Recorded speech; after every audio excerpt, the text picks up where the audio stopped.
Gwapo-gwapo. Bango-bango talaga ng baby ko. Ma'am Ana, ako na muna. Teka nga muna, huwag mo nga akong pinapakialaman. Nakita mo nilalaro ko tong bata eh. Teddy boy! O, tahan na. Love na love yan ng mami. O, tahan na anak. Oo. Tahan na. Oo. Karga na ng mami. O, tahan na baby. Oo. Baby! Baby, bakit ka umiyak, ha? Bakit ka umiyak? Ay, ewan ko ba? Wala Talaga na. yata naglalambing lang tong anak mo eh. Okay lang, kaiyak, baby. Tahan na baby.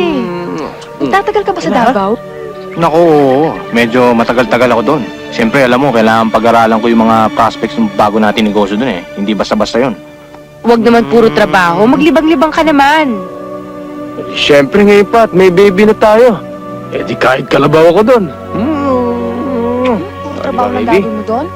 Siyempre, para pagka nakaipon ng daddy, nakapagtrabaho ang daddy, nakapagsweldo ang daddy, pabibilang kita lahat ng gusto mo, lahat ng malaro ang gusto mo. Eh, paglaki-laki mo, may date ka na, edi at least mapapahiram ko na sa'yo yung kotse.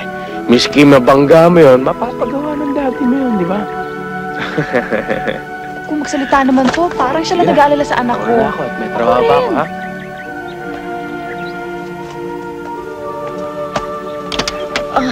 Come on. Bye, baby. Say bye-bye na to daddy.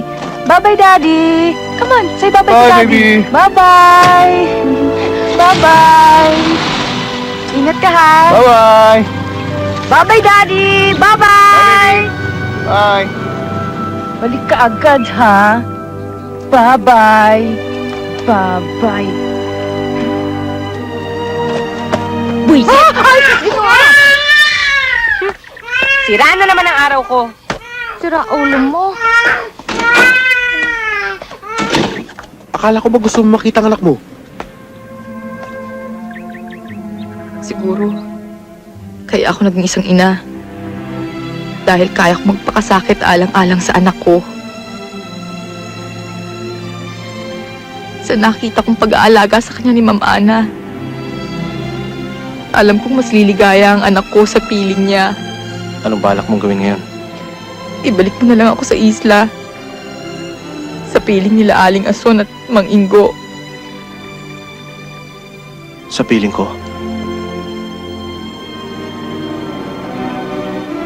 Pangako, Maria. Paliligayahin kita.